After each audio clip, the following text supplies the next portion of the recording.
ये अंतर की बात है। हमारे कर्म के अनुसार दुख आया है तो हमें यह स्वीकृति नहीं कि इस व्यक्ति ने दुख दिया है। अगर ये व्यक्ति ना हो तो मैं कभी दुखी हूं ना, ऐसी भावना कभी मत बनाना कि अगर सामने कमरे वाला हट जाए ना तो मैं बड़ा सुखी हो जाऊं, वो अमक नष्ट हो जाए ना तो मैं सुखी हो, कभी नहीं। तुम्हें कोई दुख नहीं दे रहा, पक्का समझ लीजिए। तुमने जो बीज बोया है कर्म का वो ही तुम्हें दुख दे रहा है, पक्का समझ लीजिए। यहां कोई दुख देने वाला नहीं।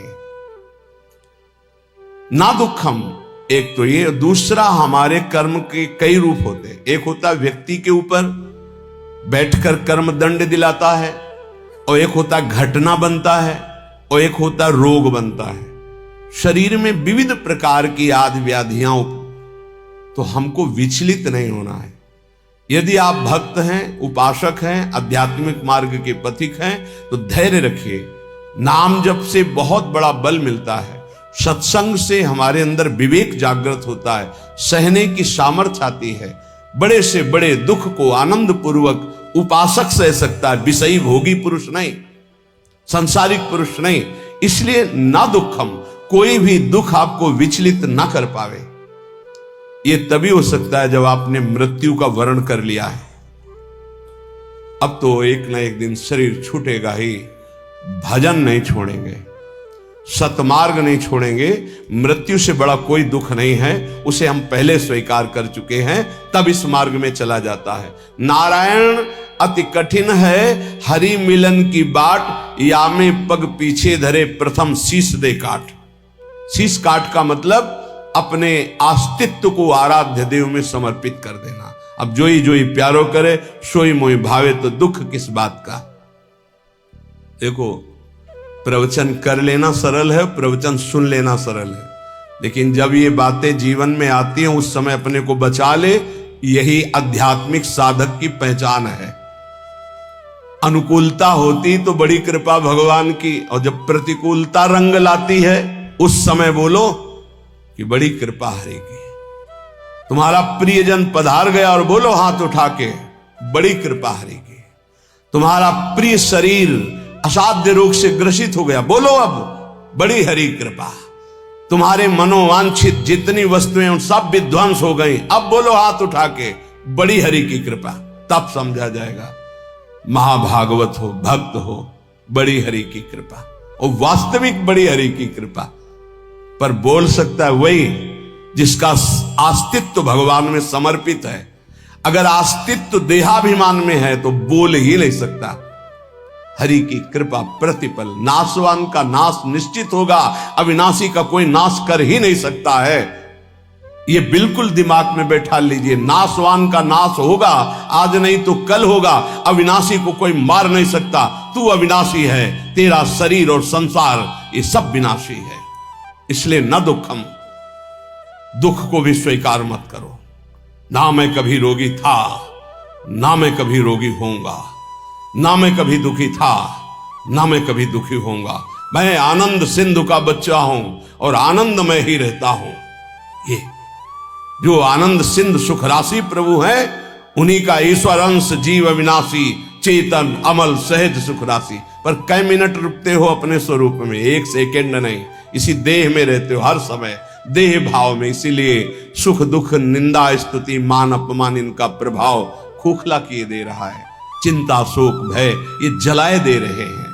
बहुत अपनेपन से कह रहे हैं, अपने लोगों को समझाने के लिए कि हे भाई, ये जो लोक में तुम्हारी इच्छा है कि मेरा नाम हो जाए, मेरी यश कीर्ति हो जाए, मेरा सम्मान हो जाए, मैं सबसे बड़ा बन जाऊं, एक माया का भ्रमात्मक जाल है जिसमें फंसकर तुम नाना प्रकार की योनियों को प्राप्त होगे, मुक्त नहीं हो पाओगे।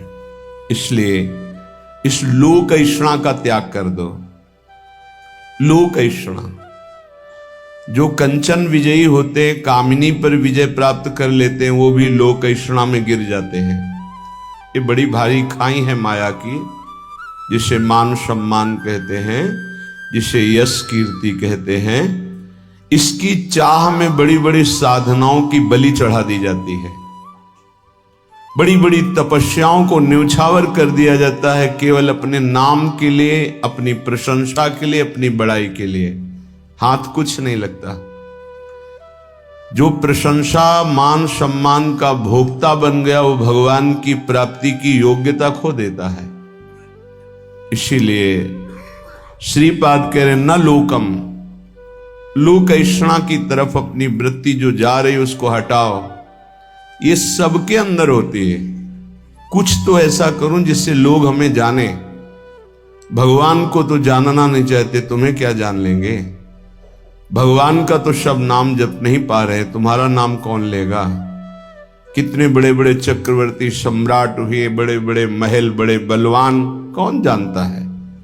बहुत बहुत इतिहास के पन्नों में लिखे पड़े हैं। ये होश में हम विवेक के द्वारा ऐसा साधन करें, ऐसे मार्ग में चले कि भगवान को प्राप्त हो जाए। ये जीवन का परम लाभ है। न लोकम, हमें लोक के मान सम्मान, यश, कीर्ति, प्रतिष्ठा आदि की भी चाह नहीं करनी चाहिए।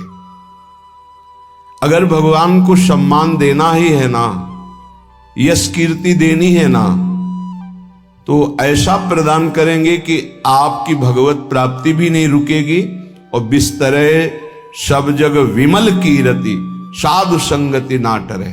खास बात रहेगी, आपके जीवन में भारी यश का विस्तार होगा पर साधु संगति मिलती रहेगी, इसलिए अभिमान नहीं हो पाएगा।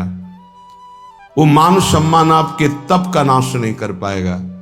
यदि भगवान को नाम करवाना है, यश करवाना है, सम्मान दिलवाना है, ये उनका विषय है। अपने तो दैन्य रहे, अपने तो सम्मानम कल्याति घोर गरलम नीचापमानम शुधा, सम्मान को विष समझे और नीच पुरुषों द्वारा किए हुए अपमान को अमृत समझे, तब राधा माधव में प्रीति होती है। क्योंकि देहाभिमान ही प्रीति में बाधक है। जब हमारा सम्मान होता है तो देहाभिमान पुष्ट होता है, और जब अपमान होता है तो भगवान की शरणागति पुष्ट होती है। ये सिद्धांत है, ये बाहरी बहिर्मुख पुरुष नहीं समझ पाएंगे। कोई हमारा अपमान करे तो हमें लाभ मिलेगा, छाती जलती है, उसको तो दंड देना चाहिए जो अपमान करे, यह अज्ञान है। ये परमार्थ का मार्ग नहीं है। आप जहां बैठे हैं, जो सुन रहे हैं, ये शुद्ध अध्यात्म है, भगवत मार्ग है। इसलिए न लोकम, लोक की भी मान बढ़ाई, यश कीर्ति की चाह ना करे तो राधा माधव के चरणारविंद की तरफ उसकी मन और बुद्धि की गति होने लगेगी। या ऐसा समझ लीजिए कि मन और बुद्धि में राधा माधव आकर विराजमान हो जाएंगे। आप विचार कीजिए, जिन्होंने अपने एक संकल्प मात्र से अनंत ब्रह्मांडों की रचना कर दी, वो मायाधिपति, ऐश्वर्य, समग्र वैभव, ज्ञान समुद्र, वैराग्य समुद्र, प्रेम समुद्र भगवान हमें मिल जाएंगे, फिर हमारे लिए दुर्लभ क्या रह गया। ये अनंत ब्रह्मांड तो उनकी एक संकल्प वृत्ति मात्र से प्रकट हो, ऐसे भगवान हमारे हो जाएंगे तो हमारे पास कमी क्या रहेगी। जाके रामधनी वाके कौन कमी। जब प्रभु हमारे हो गए तो फिर कुछ पाना बाकी नहीं रहता, सब कुछ मिल गया। अभी अल्प बुद्धि होने के कारण ऐसा लगता है हमें इस भोग की आवश्यकता है। अगर लक्ष्मीपति भगवान स्वयं मिल जाए तो आवश्यकता ही खत्म हो जाएगी। स्थिति आ जाती, सकल कामनाहीन जे राम भगति रस लीन, कोई कामना ही नहीं रह जाती। आप कामनाओं में सुख ढूंढ रहे हैं और जबकि कामनाओं में सुख की आकांक्षा करके कर्म करते हुए दुख भोग रहे हैं, इसका मतलब सही मार्ग नहीं है। निष्कामता में जो परम सुख है वो केवल अध्यात्म मार्ग का पथिक ही समझ पाता है। संसार मार्ग का पथिक तो सकामता में ही भटकता रहता है। आगे कह रहे, न धर्मम, जो धर्म देह से संबंध रखता है, लोक से संबंध रखता है, उसका जब हम पूर्णतया पालन करते हैं तो परम धर्म की प्राप्ति होती है। परम धर्म त्यज लोक धर्मान, लोक धर्मों का त्याग करने पर परम धर्म की पूर्ति होती है। सावै पुंसाम परो धर्मो यतो भक्ति अधोक्षजे। भगवान श्री हरि में प्रेम लक्षणा भक्ति हो जाना ये परम धर्म है, और लोक धर्म का ठीक निर्वाह करने का फल है परम धर्म, प्रभु के चरणों में भक्ति हो जाना। नहीं तो आपसे सच्ची कहते हैं, ये देहाभिमान बड़े बड़ों में झलकता रहता है।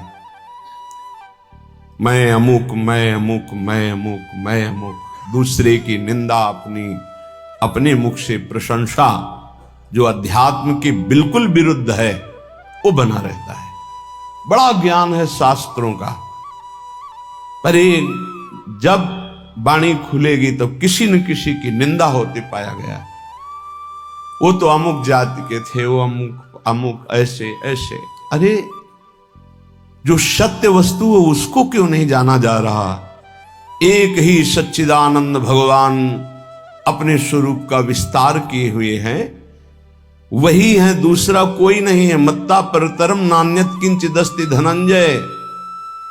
गीता जी कह रहे हैं, भगवान श्री कृष्णचंद्र जी के वचन हैं, मेरे सिवा हे अर्जुन किंचन मात्र कोई वस्तु नहीं। फिर किसकी निंदा की जा रही है?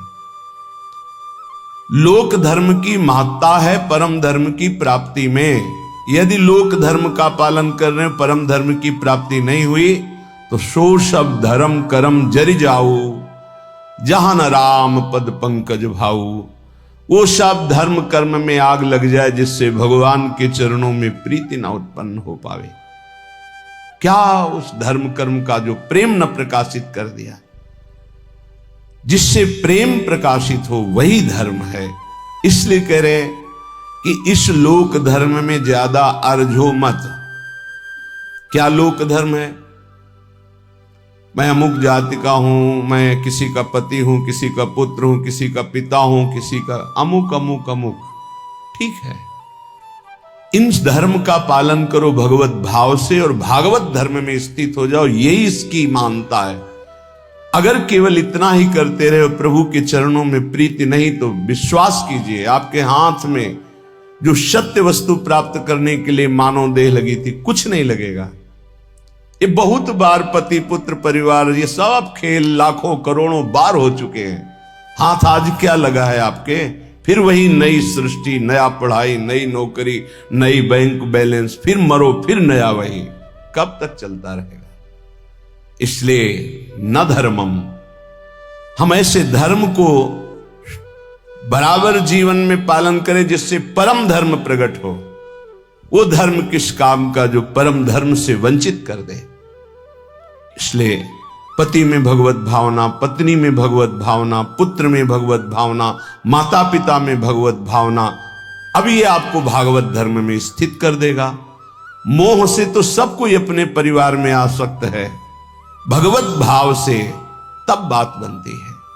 श्रीपाद कह रहे, न गे हम, घर में विशेष आसक्ति मत करो।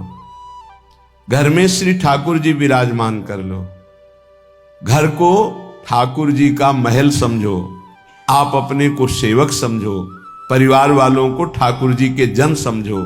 नाथ सकल संपदा तुम्हारी, मैं सेवक समेत सुत नारी। तुम्हारा घर ही तीर्थ हो गया, तुम्हारा घर ही भगवान का मंदिर बन गया। जो रसोई में बने सबसे पहले ठाकुर जी को अर्पित करो। देखो तुम्हारा जीवन कितना उन्नति में, कितना शांत, कितना सुखद जीवन हो जाएगा। पापाचरण ही अशांति दुख क्लेश देते हैं, धर्माचरण ही सुख शांति देता है। कभी कभी भ्रम हो जाता है, धर्माचरण करने वाले में बड़ी दुख विपत्ति देखी जाती है और पापाचरण करने वाले में बड़ी उन्नति देखी जाती है। तो इसका आंतरिक रहस्य है कि अभी ये धर्माचरण कर रहा है, पीछे उसने जो पापाचरण किए हैं उनका फल लागू हो चुका है उसके ऊपर, इसलिए धर्माचरण करते हुए वो दुख भोग रहा है। और जहां दुख पापाचरण द्वारा प्रदत्त खत्म हुआ और इसके धर्म का प्रभाव आएगा, ये चमक उठेगा, इसका जीवन आनंदमय हो जाएगा। और जो पापाचरण करके उन्नति को दिखाई दे रहा है, उसका पुण्य फल लागू हो चुका है। जहां पुण्य नष्ट हुआ और वर्तमान का पाप और भूत का पाप दोनों जुड़ेंगे तो ये नष्ट हो जाएगा।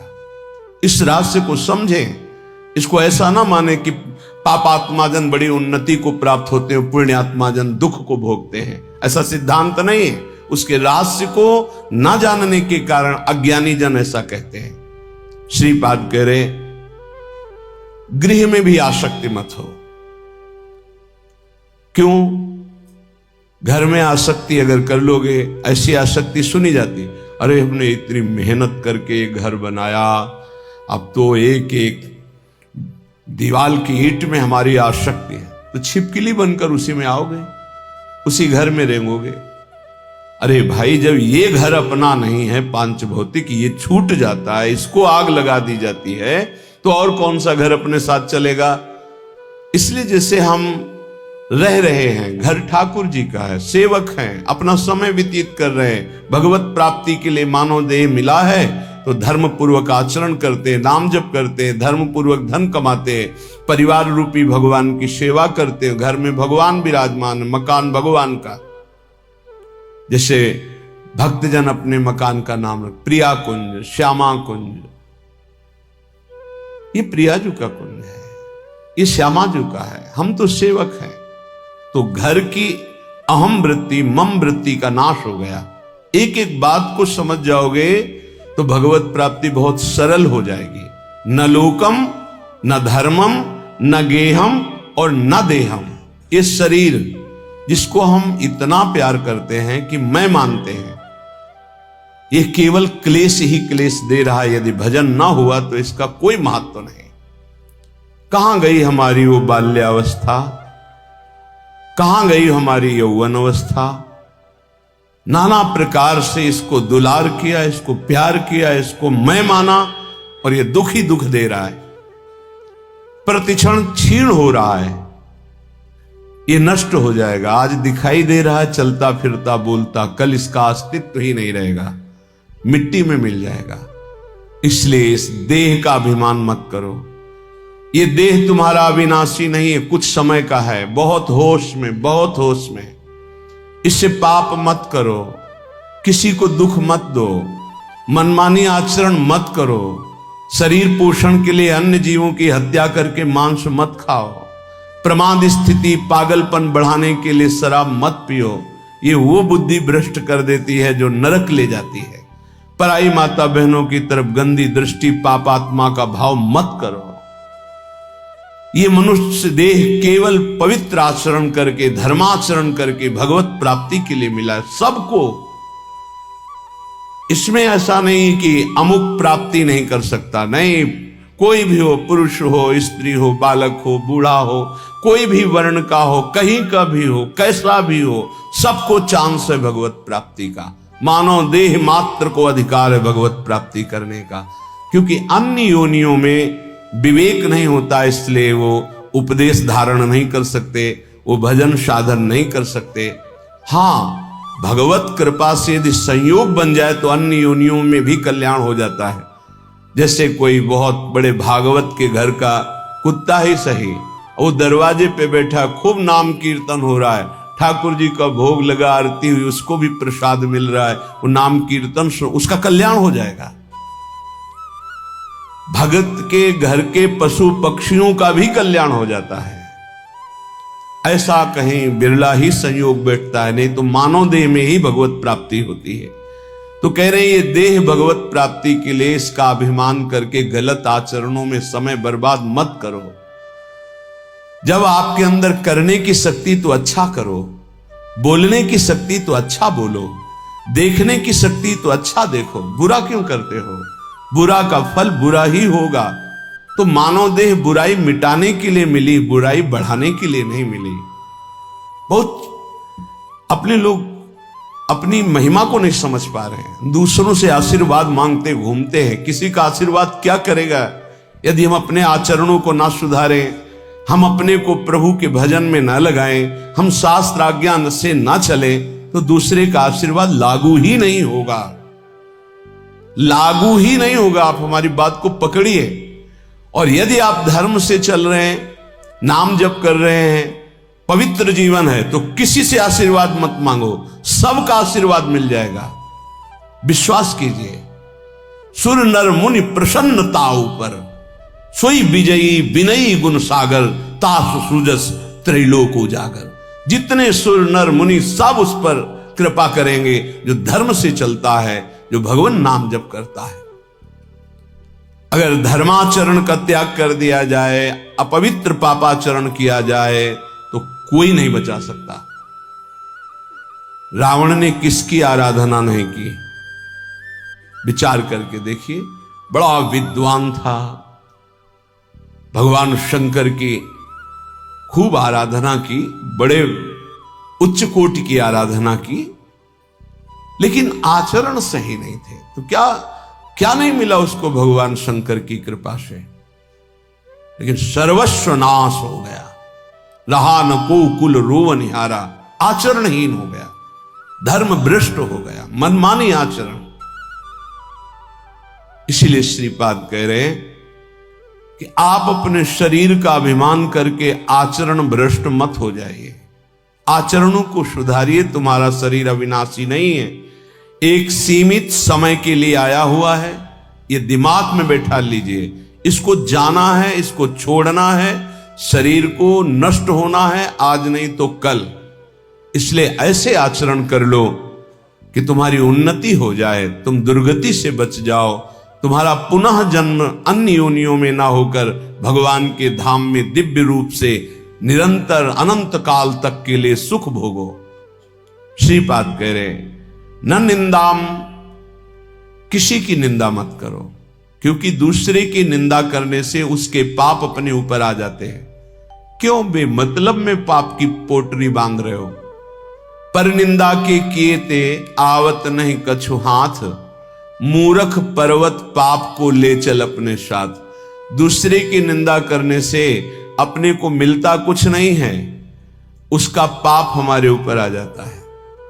बेमतलब पाप की पोटरी, दुख का कारण आप बना रहे हैं। दूसरे की निंदा करने से आप उसको नीचा दिखा पाएंगे क्या? नहीं। अगर वो नीच है तो खुद नष्ट हो जाएगा, अपना उसका कर्म ही उसको नष्ट कर देगा। किसी को कोई नष्ट नहीं कर सकता, उसका कर्म नष्ट करता है। को ना काहू के सुख दुख कर दाता, निज कृत कर्म भोग सुन भ्राता।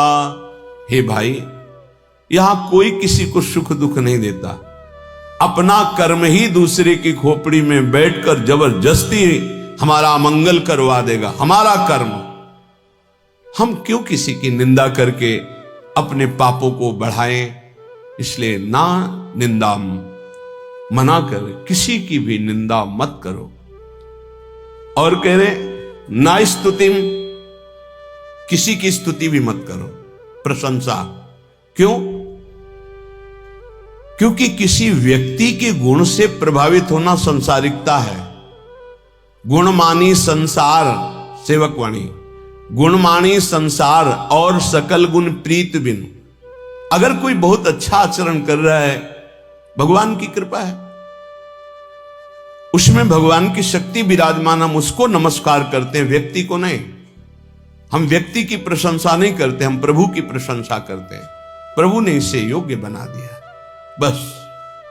अगर किसी व्यक्ति से हम प्रभावित होते हैं तो प्रभु से प्रभावित होने वाला महत्व अंदर जो बैठना चाहिए कि सर्वलोक महेश्वर भगवान हमारे स्वामी हैं, यह हट जाएगा। हमें भगवत भाव की प्रशंसा करनी, ना कि किसी व्यक्ति के पद की, गुण की नहीं।